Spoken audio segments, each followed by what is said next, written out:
Hello बच्चों, कैसे हैं आप सभी। आप सभी का एक बार फिर स्वागत है गिल्लू नाम की इस वीडियो में। गिल्लू कहानी की ये दूसरी वीडियो है। आज की इस वीडियो में हम जानेंगे गिल्लू किस प्रकार के खेल खेला करता था और लेखिका जब बीमार पड़ गई तब गिल्लू का क्या हुआ और गिल्लू की मृत्यु कैसे हुई, ये भी हम इस वीडियो में जानेंगे। तो आइए शुरू करते हैं ये वीडियो, क्योंकि ये वीडियो बहुत ही रोचक है, इसीलिए बच्चों ध्यानपूर्वक वीडियो को देखिए। अब तक की कहानी में हमने यह जाना कि गिल्लू नाम का एक गिलहरी होती है और वो गिलहरी लेखिका महादेवी वर्मा अपने पास रख लेती है। क्योंकि उसका ध्यान रखने वाला कोई नहीं होता। इस प्रकार गिल्लू लेखिका के पास रह जाता है और तरह तरह के खेल खेला करता है। इसके बाद कहानी में आगे क्या हुआ, आइए जानते हैं। आवश्यक कागज पत्रों के कारण मेरे बाहर जाने पर कमरा बंद ही रहता है।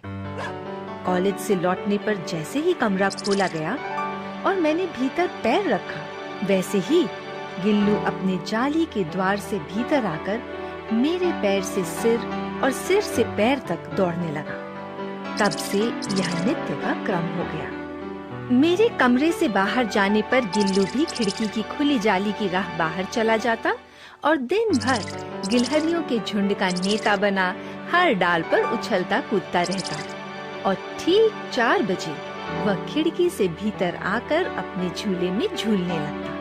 मुझे चौंकाने की इच्छा उसमें न जाने कब और कैसे उत्पन्न हो गई थी। कभी फूलदान के फूलों में छिप जाता, कभी पर्दे की चुन्नट में और कभी सोनजूही की पत्तियों में।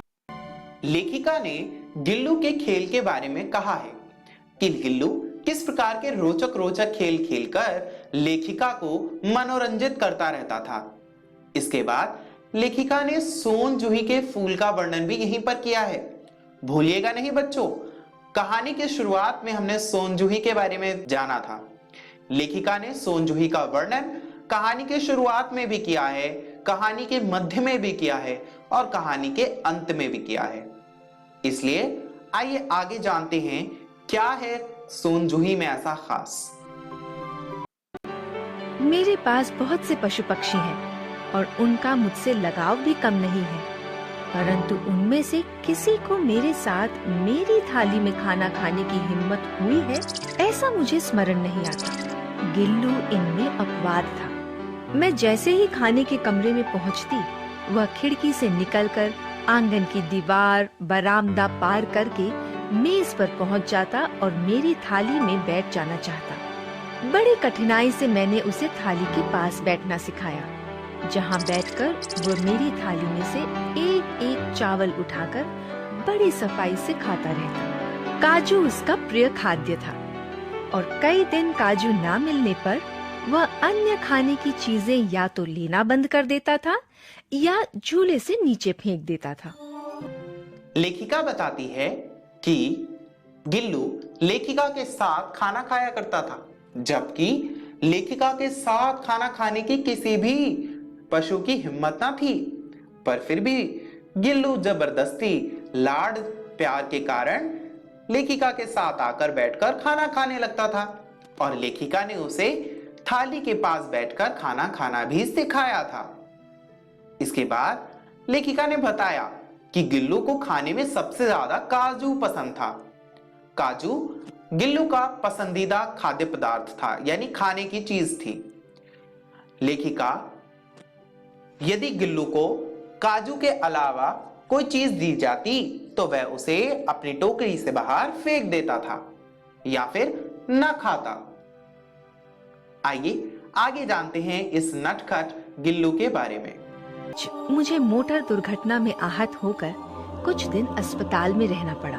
उन दिनों जब मेरे कमरे का दरवाजा खोला जाता, गिल्लू अपने झूले से उतरकर दौड़ता और फिर किसी दूसरे को देखकर उसी तेजी से अपने घोंसले में जा बैठता। सब उसे काजू दे जाते, परंतु अस्पताल से लौटकर जब मैंने उसके झूले की सफाई की तो उसमें काजू भरे मिले, जिससे ज्ञात होता था कि वह इन दिनों अपना प्रिय खाद्य कितना कम खाता रहा। मेरी अस्वस्थता में वह तकिए पर सिरहाने बैठकर अपने नन्हे नन्हे पंजों से मेरे सिर और बालों को इतने हौले हौले सहलाता रहता कि उसका हटना एक परिचारिका के हटने के समान लगता। यहाँ पर लेखिका ने बताया है कि गिल्लू किस प्रकार मोटर दुर्घटना के बाद लेखिका के बीमार पड़ने पर क्या किया करता था। गिल्लू लेखिका के बीमार पड़ने पर किस प्रकार कैसा महसूस करता था। उसने बताया है कि गिल्लू लेखिका से कितना प्रेम करता था। गिल्लू अपना पसंदीदा खाद्य पदार्थ भी लेखिका की याद में न खाता, और जब लेखिका घर आ गई तो किस प्रकार उसको आनंद देने की कोशिश करता, उसके सर पर हाथ फेरता, एक प्रकार से जैसे गिल्लू लेखिका की पर्सनल नर्स हो। पर्सनल नर्स मतलब परिचारिका। यहां पर लेखिका ने मनुष्य का एक पशु से जो आत्मीय संबंध होता है उसको प्रकट करने का प्रयास किया है। जब मैं दोपहर में काम करती रहती तो गिल्लू न बाहर जाता न अपने झूले में बैठता। उसने मेरे निकट रहने के साथ गर्मी से बचने का एक सर्वथा नया उपाय खोज निकाला था। वह मेरे पास रखी सुराही पर लेट जाता और इस प्रकार समीप भी रहता और ठंडक में भी रहता। यहाँ लेखिका बताती है कि गिल्लू गर्मी से बचने के लिए क्या करता था, यानी ना तो वह गर्मियों में बाहर जाता और ना ही अपनी टोकरी में बैठा रहता।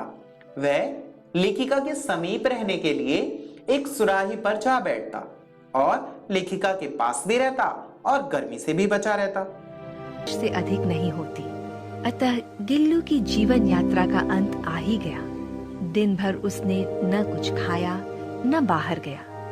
रात में अंत की यातना में भी वह अपने झूले से उतरकर मेरे बिस्तर पर आया और ठंडे पंजों से मेरी वही उंगली पकड़कर हाथ से चिपक गया जिसे उसने अपने बचपन की मरणासन स्थिति में पकड़ा था।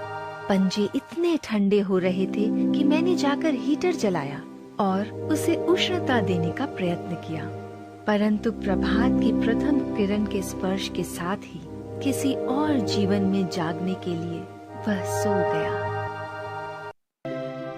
इस प्रकार गिल्लू की इस दिल छू जाने वाली कहानी का खात्मा होता है। लेखिका ने यहाँ पर मनुष्य और पशु के मध्य एक संबंध प्रकट किया है। किस प्रकार की आत्मीयता बन जाती है मनुष्य और पशु में, लेखिका ने यह बताया है। आइए जानते हैं कि आज की इस वीडियो में हमने क्या सीखा। आज की इस कहानी में हमने जाना कि जब लेखिका नहीं होती तब गिल्लू क्या करता था, यानी जब लेखिका हॉस्पिटल में थी तब गिल्लू ने अपना समय कैसे बिताया। लेखिका ने गिल्लू को खाना खाना कैसे सिखाया। लेखिका के बीमार होने पर गिल्लू ने क्या किया। गिल्लू किस प्रकार लेखिका को याद करता रहता था और गिल्लू ने अंतिम समय में क्या क्या किया। किस प्रकार उसने लेखिका से अपना स्नेह प्रकट किया और किस प्रकार उसका शरीर ठंडा सा हो गया। लेखिका ने इन सभी प्रसंगों के बारे में बताया है। बच्चों, मुझे आशा है कि आपको यह कहानी बहुत पसंद आई होगी और आप अब तक इस पाठ को पढ़ चुके होंगे। यदि अभी तक आपने यह पाठ नहीं पढ़ा तो घर जाकर इस पाठ को जरूर पढ़ लीजिएगा ताकि आपको यह पाठ पूरी तरह से समझ में आ जाए। इस वीडियो को देखने के लिए बहुत बहुत धन्यवाद।